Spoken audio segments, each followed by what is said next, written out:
नमस्कार मित्रांनो, ठरलं तर मगच्या आजच्या भागात काय घडलं ते पाहूया. त्यासाठी चॅनलला नक्की सबस्क्राईब करा. इकडे आता सायली खूप अस्वस्थ झालेली असते, कारण तिला अर्जुनचा एकही कॉल आलेला नसतो आणि त्याचं फोनही लागत नसतं, म्हणून सायली खूप अस्वस्थ असते. इकडे सगळेच अस्मिता सगळेच टेन्शनमध्ये असतात आणि चैतन्य जे काही सांगितलं ते ऐकून सगळे खूप घाबरलेले असतात. पण हा विषय सायलीला कसं सांगायचं, म्हणून चैतन्य, तुम्ही एक काम करा, सगळेच एकत्र बाहेर पडू नका, एक एक जण या म्हणून चैतन्य त्यांना सांगितलेला असतो. त्यावर प्रतिमा आणि अस्मिता म्हणतं, हो मम्मा आणि डॅड तुम्ही दोघे आधी जावा, मी आणि प्रतिमा आत्या नंतर येऊ. काहीतरी कारण सांगू सायलीला, आम्ही कसं तरी मॅनेज करू, पण तिला हे कळू द्यायचं नाही, कारण तिला खूप वाईट वाटेल, ती खूप घाबरून जाईल. म्हणून सगळेच टेन्शनमध्ये असतात. इकडे एक व्यक्ती मात्र खूप खुश असते, ती म्हणजे प्रिया. जेलमध्ये आता तिला भेटायला राकेश आलेला असतो.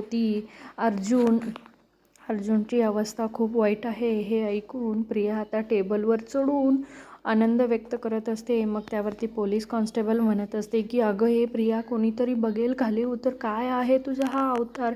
राकेशसुद्धा हेच म्हणत असतो की अगं प्रिया, खाली उतर, बरोबर आहे, तुझा आनंद झालेला आहे, तुझा आनंद हवेत उडालेला आहे, तू आता हवेत उडणार आहेस, हे बरोबर आहे, पण खाली उतर आणि खाली उतरून बोल. मग त्यावर ही प्रिया म्हणत असते, आता माझा आनंद ना खूप आहे, त्या सायलीला मला ना तडफडत मरताना पाहायचं आहे. ती असं जेलमध्ये सडायला पाहिजे बघ, मी ते माझ्या डोळ्यांनी पाहायला पाहिजे. मी कोण आहे? मी प्रिया सुभेदार आहे, म्हणजे ऑफकोर्स मी एवढं तर करू शकते, हे मी जे डिझर्व करते, कारण मी किती मास्टर माइंड प्लॅनची आहे हे कोणालाही माहीत नाही. त्यावर इकडे आता त्या प्रियाला फोन केलेले असतात श्वेताला फोन केलेले असतात प्रिया आणि राकेश, आणि घरातील सगळं हाल विचारत असतात. प्रिया म्हणते, अगं श्वेता, त्या सायलीला कळालं का गं, अर्जुन गेलेला आहे? अजून गेलेला नाही आहे, पण तो तितक्यात थोड्या वेळात जाईल, पण तिला कळायला पाहिजे, ती की त्या अर्जुनला आठवून तडफडून तीसुद्धा मरायला पाहिजे, आणि असं येता जिन्यावरून पडून तीसुद्धा मरायला पाहिजे, आणि तिचं बाळसुद्धा जायला पाहिजे. बिचाऱ्या अर्जुनची अवस्था इथे खूप वाईट असते. मग इकडे सायली परत एकदा फोन करण्याचा प्रयत्न करते अर्जुनला परत एकदा फोन करण्याचा प्रयत्न करते, पण अर्जुनचा फोन काही लागत नाही. ती म्हणते, मी आता चैतन्य भाऊजींना फोन करते, ते तरी उचलतील. तिथं मनू आणि हे सुखरूप परत येत असतील ह्याची बातमी ऐकले तर मला काही वाटणार नाही आहे. मग ती चैतन्याला फोन करते, चैतन्यसुद्धा तिचा फोन उचलत नाही. मग ती इन्स्पेक्टर कदमांना फोन करते, ते सुद्धा तिचा फोन उचलत नाही. त्यामुळे सायली जरा अस्वस्थ होते. परत तिला खूप वाईट वाटायला लागतं, अगदी मनाला घाबरल्यासारखं वाटत असतं सायलीला. इकडे ह्या श्वेताने घरातील सगळा हालहवाल सांगितलेला असतो. सायलीला काहीच माहीत नाही आहे ह्यातील, म्हणजे घरचे सगळे सायलीपासून सगळं लपवून ठेवलेले आहेत. मग मी कसं तिला सांगणार ना, मग सगळ्यांना कळेल आणि मला घरातून बाहेर काढतील. मग इकडे आता राकेशवर खूप प्रचंड चिडलेली असते प्रिया.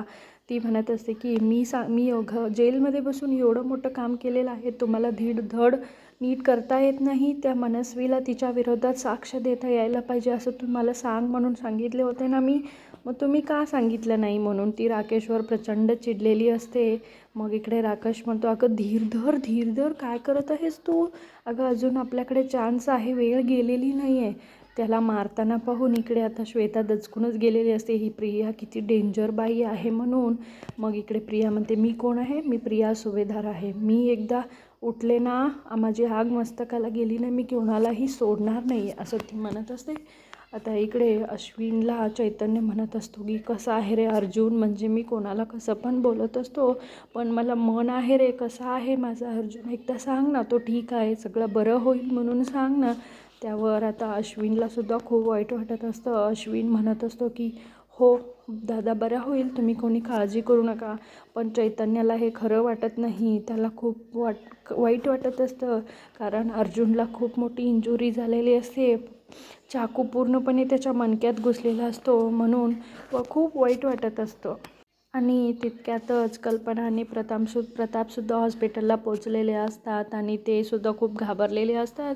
आणि येताच कल्पना रडत खूप मिठी मारते चैतन्याला, अरे काय झालेलं आहे माझ्या लेकराला, माझ्या बाळाला काय झालं आहे? हे काय होऊन बसलं रे, असं ती खूप रडत असते. आणि तिथल्याच रूमच्या काचामध्ये अर्जुनला पाहण्यासाठी प्रताप आणि कल्पना खिडकीतून बघत असतात, दरवाजातून. मग ते पाहताच कल्पनाला खूप वाईट वाटतं. मग सगळे मिठी मारून रडू लागतात. इकडे दीक्षित आणि महिपत दोघेही बोलत असतात. मग महिपत दीक्षितला रागवत असतो की हे काय करून बसलाय तुम्ही, तुम्हाला धड काम करता येत नाही. ती प्रियाच बरी की जेलमध्ये बसून सगळं काम केली, पण तुम्हाला ते चोख पाडता आलेलं नाही आहे. ह्यात मी काही सापडलं तर मी नाही जाणार बाबा जेलमध्ये. तुमचं नाव सांगून मी आणि माझी मुलगी फरार होऊ, असं तो म्हणलेला असतो. त्यावर त्या दीक्षितला खूप राग आलेला असतो. आता सायलीला काही चैन पडत नसतो. सायली आता खाली आलेली असते. तितक्याच कल्पना आणि प्रतापसुद्धा हॉस्पिटलला गेलेले असतात. मग सायली, अस्मिताला आणि प्रतिमाला खूप वाईट वाटत असतं, कारण तिथं काय घडलं हे सांगणारं कोणीच नसतं. आता कोणाला फोन करू, काय करू. मी एक काम करते, अश्विनला व्हिडिओ कॉल करते, म्हणजे तिथं काय चाललेलं आहे आपल्याला सगळं कळेल, असं ती म्हणते. मग तितक्यात अश्विनला व्हिडिओ कॉल करायला घेणार. तोपर्यंत सायली आता जिन्यावरून खाली उतरत असते. ती श्वेता पाहते. मग तिला बघून ही श्वेता मुद्दाम म्हणते की तिथं काय घडलं असेल काय माहिती. अर्जुनदादा मनसीला परत घेऊन नीट तर येत असतील ना, काय झालं असेल तिथं, असं ती म्हणत असते. मग तितक्यात सायलीला डाऊटच आलेला असतो.